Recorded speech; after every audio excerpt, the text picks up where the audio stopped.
So a function f is a rule of assignment, basically a set of ordered pairs. We'll call it R, together with a set B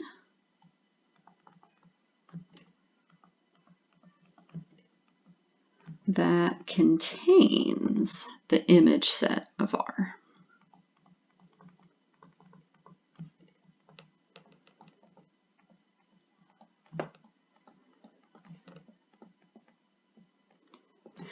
So we usually write this as f from A to B. And so basically this just means that f maps A into B. Notice it's into B, not to B. So A is what we refer to as the domain.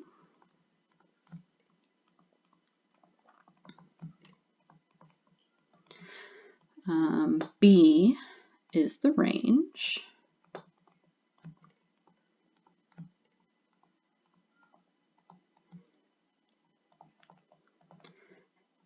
And f of A is the image of f.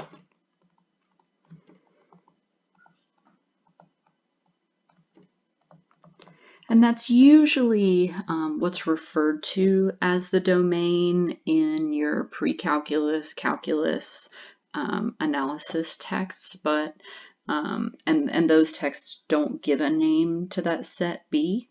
But topologically speaking, we refer to B as the range and the image set of what f maps A into as this distinct thing that lies inside the range set B.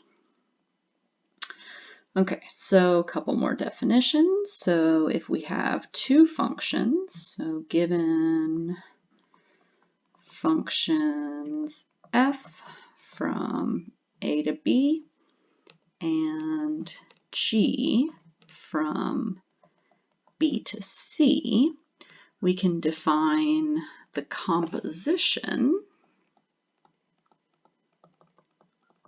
function g compose f that goes from A to C.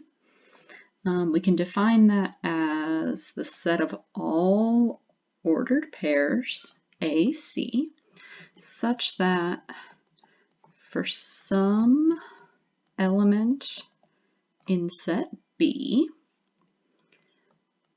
f of A is equal to that element and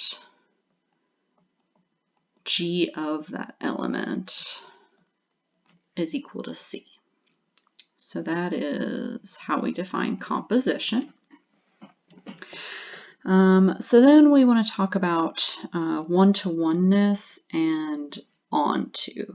So f from A to B is injective, which is just a fancy name for being one-to-one.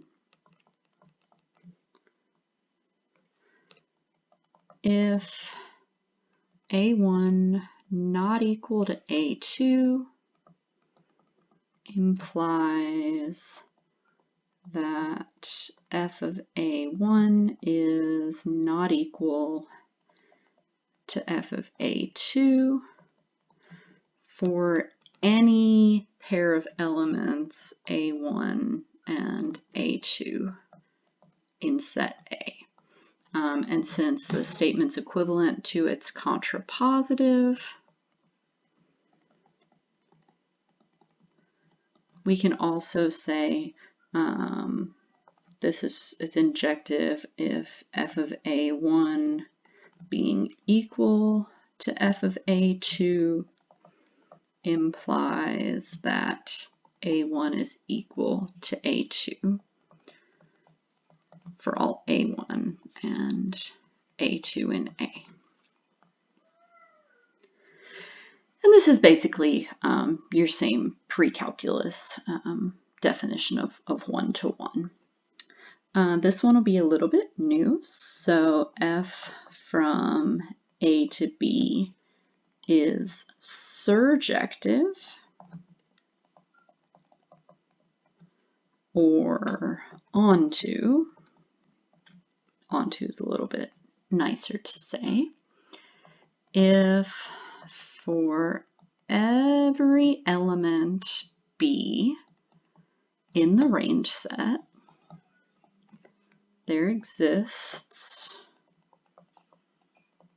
some element A in the domain such that f of A is equal to B. So that is the image set f of A is equal to the range B. So here f maps A onto the entirety of B. Okay, so if we have a function that's both injective and surjective, we call it bijective. So f from A to B is bijective. Also sometimes referred to as being in a one-to-one correspondence, which I don't really like because it sounds a lot too much like what we call injective functions. But if you hear that, that's what it means. So it's bijective if f is both injective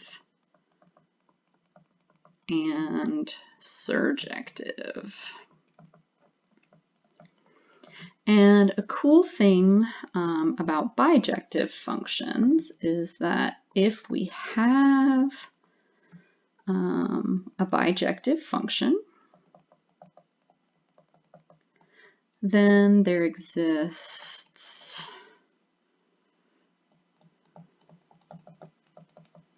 an inverse function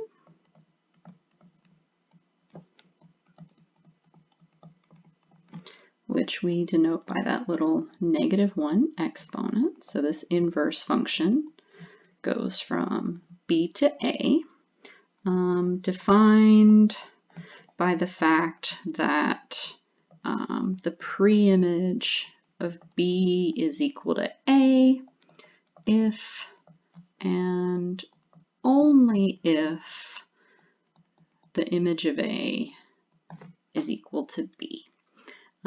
So in Moncrief's lemma 2.1 tells us that if a function has an inverse,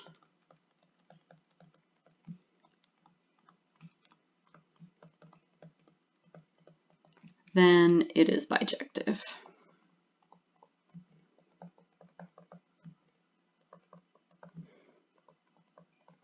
So if we have a bijective function, it always has an inverse. If a function has an inverse, then it is always bijective.